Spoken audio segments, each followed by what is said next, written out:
Hey guys, welcome to my channel. Today நம்ம பார்க்க போகிறது ரீஜாய்ஸ் இன் அனிமேஸ் அப்படிங்கிற பிஎல் மேங்காவோட சாப்டர் 22 தான். ஸோ அந்த மேங்காவோட ஸ்டார்டிங்கில் ஒரு 30 மினிட்ஸ்க்கு முன்னாடி என்ன நடந்துச்சு அப்படிங்கிறதான் காமிக்காங்க. அப்போது சென் வந்து எப்பவும் போல் அவனோட கிளாஸை முடிச்சுட்டு வெள்ளா ஸ்டெப்ஸில் நடந்து வந்துட்டுருக்கான். சென் அப்படின்னு சொல்லிட்டு அவனோட கசினும் அவன் கூட ஜாயின் ஆகுறான். ரெண்டு பேரும் அப்படியே அங்கே இருக்க டெஸ்கில் உட்காந்து பேசுகிறாங்க. அப்போது அவனோட கசின் வந்து சொல்கிறான், எப்போல்லாம் வந்து நான் அவளை பார்க்குறனோ அப்போல்லாம் என் ஹார்ட் வந்து ரொம்ப ஃபாஸ்ட்டாக பீட் ஆகுது தெரியுமா, அவகிட்ட பேசுறதுக்கே எனக்கு ரொம்ப பயமாக இருக்குது, ரெண்டு பேரும் க்ளோஸ் கான்டாக்டில் வந்தாலே நான் மூச்சு விடுறதுக்கே மறந்துடுறேன்னு சொல்கிறான். இதெல்லாம் கேட்டுட்டு சென் வந்து அவனோட நகத்தை வந்து கடிக்கிறான். ஏன்னா அவனும் ரெண்டும் எப்போல்லாம் வந்து க்ளோஸாக இருக்காங்களோ இந்த மாதிரி தான் இதே ஃபீலிங்ஸ் தான் அவனும் வந்து ஃபெல்ட் பண்ணியிருப்பான்.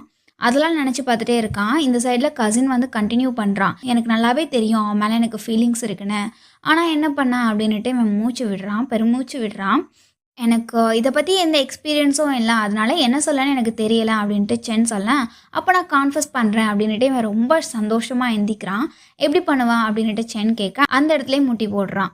ப்ரோ, நான் அவனை வந்து கான்ஃபஸ் பண்ண தான் சொன்னேன், ப்ரப்போஸ் பண்ண சொல்லலை அப்படின்ட்டு சென் சொல்ல, உனக்கு தெரியுமா நான் வந்து ரொம்ப நாளாக அவனை லைக் பண்ணிக்கிட்டு இருக்கேன், நீனா எனக்கு ரொம்ப பிடிக்கும் அப்படியா, அதுக்கப்புறம் அப்படின்ட்டு சென் கேட்க, அதுக்கப்புறம் என்ன, ஒரு ரோஸ் எடுத்து கொடுக்க வேண்டியதான், பூம் சக்ஸஸ்ஃபுல், அவ்வளோதான் டட்டா அப்படிங்கிற மாதிரி அவன் சொல்கிறான். எப்படி இருக்குது அப்படின்னு இவன்கிட்ட கேட்க, நான் பொய்லாம் சொல்ல விரும்பலை, ரொம்ப கேவலமாக இருக்குது அப்படின்ட்டு இவன் சொல்கிறான். அப்போ தான் வந்து ரென்னோட ஃப்ரெண்டும் வந்திருப்பாங்க.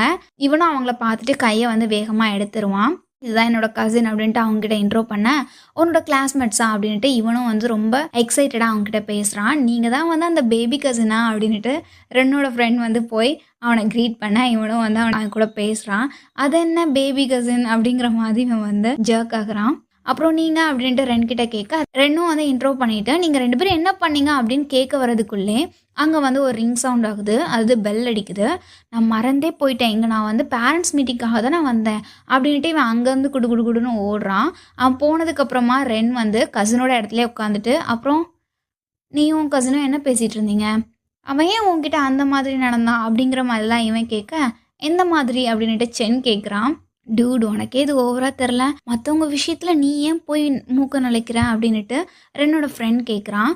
சென், நீ வந்து ரென்னோட அம்மாவை மீட் பண்ணல அப்படிங்கிற மாதிரி ரென் ஃப்ரெண்ட் கேட்க, இல்லை அப்படின்ட்டு இவன் சொல்கிறான். நாளைக்கு நீங்கள் ரெண்டு பேருமே ஹாஸ்டல் ரூமில் போய் ஒளிஞ்சிக்கோங்க அப்படின்ட்டு சொல்கிறான்.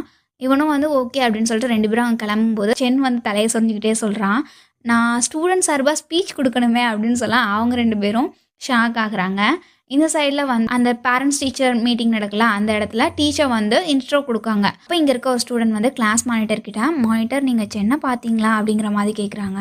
நீ அதை பற்றி ஒரி பண்ணிக்காத, அவனுக்கு வந்து உடம்பு சரி இல்லையா, நம்ம அவன் இல்லாமல் கண்டினியூ பண்ணிக்கலான்னு சொல்லிட்டு இவங்க எல்லாருமே உறுதிமொழி எடுக்கிறாங்க. அப்படி எடுத்து முடிச்சதுக்கப்புறமா இந்த சைடில் சென்னோட கசின் வந்து அவனோட மார்க்லாம் பார்த்துட்டு 2 சப்ஜெக்டில் ஆல்மோஸ்ட் ஃபுல் மார்க் வாங்கியிருக்கான், இதை பற்றிலாம் அவன் ஏன் என்கிட்ட எதுவுமே சொல்லலை அப்படின்னு சொல்கிறான். அமேசிங் அப்படின்னு சொல்லிட்டு ரென்னோட அம்மா திரும்புகிறாங்க. நீ ரொம்ப சின்ன பையனாக இருக்கியே அப்படின்ட்டு கசினை பார்த்துட்டு சொல்ல, நான் வந்து சென்னோட கசின், அவனோட அம்மா அப்பா வந்து இந்த கண்ட்ரியில் இல்லை, அதனால அவங்களுக்கு பதில் நான் வந்திருக்கேன் அப்படின்னு சொல்கிறான். அப்புறம் சென்னைனா அப்படின்ட்டு இவங்க கேட்குறாங்க. அவன் இப்போ தான் இந்த டைமில் தான் வந்து ட்ரான்ஸ்ஃபர் ஆகிருக்கான், அதனால அவன் எப்படி படிப்பான் அப்படிங்கிறது எனக்கே தெரியலைன்னு இவன் சொல்கிறான். ஓ, அதனால தான் அவனை பற்றி எனக்கு தெரியலையா. இவங்களும் கசின் கூட பேசுகிறாங்க. அப்படி ரெண்டு பேரும் பேசிக்கிட்டு இருக்கும்போதே ரென்னோட அம்மா வந்து, சென் வந்து எப்படி இருப்பான் பார்க்குறதுக்கு அப்படிங்கிற மாதிரி கேட்க, நான் பொய்லாம் சொல்லலாம், அவன் தான் என்னோட பெருமை, அவன் மார்க்ஸ் எவ்வளோ குட்டாக இருக்குதோ அதே மாதிரி அவனும் ஹேண்ட்ஸமாக இருப்பான் அப்படின்ட்டு ஃபோட்டோ காமிக்கான். அப்படியா அப்படின்னு சொல்லிட்டு இவங்களும் ஃபோட்டோ பார்க்குறாங்க. நல்லா இருக்கான், நல்லா க்யூட்டாக தான் இருக்கான் அப்படிங்கிற மாதிரி இவங்களும் பார்க்குறாங்க. எனக்கு ஒரு முக்கியமான வேலை இருக்குது அப்படின்ட்டு நம்ம ரென்க்கு வந்து மெசேஜ் பண்ணிவிட்டு இவங்க அங்கேருந்து கோவத்தோடு எந்திக்கிறாங்க. இப்போ என்ன ஆச்சு அப்படிங்கிற மாதிரி சென் கசின் வந்து பார்க்குறான். டீச்சருக்கும் அதே நிலமை தான், மேம் மீட்டிங் இன்னும் முடியலை அப்படிங்கிற மாதிரி இவங்க சொல்கிறாங்க. பட் அது எதுவுமே அவங்க கண்டுக்கல, அங்கேருந்து போய்கிட்டே இருக்காங்க. டீச்சருக்கு என்ன பண்ணனே தெரில, ஆரம்பிச்சிட்டாங்களா, அம்மா மாதிரியே பையன் இருக்கிறான் அப்படிங்கிற மாதிரி அவங்க மனசுக்குள்ளே தான் புலம்புறாங்க. அதோட இந்த சீன் வந்து இங்கே க்ளோஸ் ஆகுது.